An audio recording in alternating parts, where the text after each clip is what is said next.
Bonjour, je m'appelle Joseph Kosman, je travaille à Espace 19 Cambrai, je suis éducateur de jeunes enfants dans cette crèche où je travaille depuis 2007 et je suis éducateur depuis 2012. Je travaille à Espace 19 Cambrai, c'est une crèche associative de centre social et culturel et ce qui m'a plu dans cette crèche, c'était le côté culturel et associatif.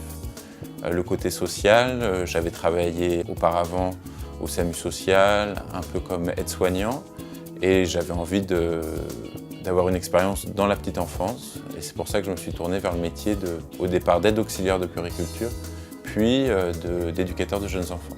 J'ai un parcours un petit peu atypique, j'ai commencé à travailler à 27 ans dans la halte garderie. Je pense que mes expériences précédentes dans le monde du travail m'ont servi.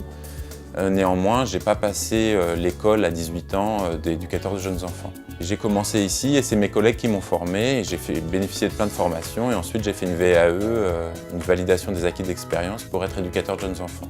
Le projet pédagogique de cette crèche où je travaille, c'est de s'adapter aux différences culturelles qu'il peut y avoir dans la famille pour que la transition se fasse le plus sereinement possible. Et du coup, à Espace 19, on a quand même, par exemple, sur 20 enfants le matin, on va avoir 14 nationalités. Donc je pense qu'il faut une certaine ouverture culturelle, de la patience et des qualités d'observation. C'est ce qui me donne de l'intérêt à mon travail. Accueillir un petit enfant, c'est comme accueillir un adulte, sauf qu'il y a plein de choses qui ne passent pas par la parole, donc il faut être assez à l'écoute. Si ça se passe mal avec un enfant, il pleure, il hurle et il n'y a pas moyen de le raisonner autrement que de le conforter, de le sécuriser. Ce n'est pas le cas avec les adultes. Donc je ne dirais pas qu'il faut aimer les enfants, mais il faut avoir assez d'empathie pour se mettre à leur place. Et se mettre aussi à la place des parents. C'est pas facile de laisser son enfant à quelqu'un et c'est pas facile de le récupérer en pleurs ou triste.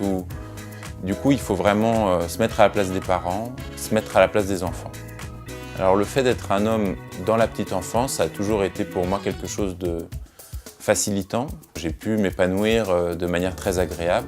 Maintenant, qu'est-ce qui fait que c'est le fait d'être un homme ou c'est ma personnalité à moi, je n'arrive pas à définir si c'est moi en tant qu'homme ou si c'est moi en tant que Joseph Kosman.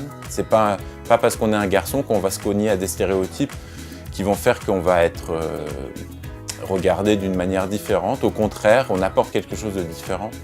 Les enfants, ils ont un père, une mère. Et du coup, pour s'occuper d'eux, c'est normal d'avoir aussi des hommes et des femmes. On a pas mal de mamans isolées qui attendent le retour du papa avec impatience et qui sont très contents de me trouver à la halte garderie. Néanmoins, moi, je peux avoir aussi un peu d'appréhension au retour du papa. Est-ce que je ne vole pas la place du père? Donc j'ai toujours cette espèce de distance professionnelle avec les enfants, avec les parents, parce qu'il y a plein de choses qui jouent du fait que je sois un homme.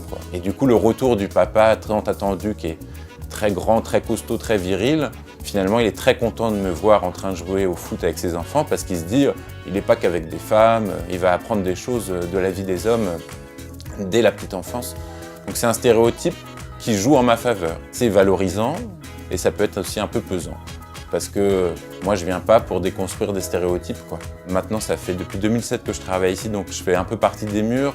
Du coup, c'est moi un peu la mémoire vivante de cette halte garderie.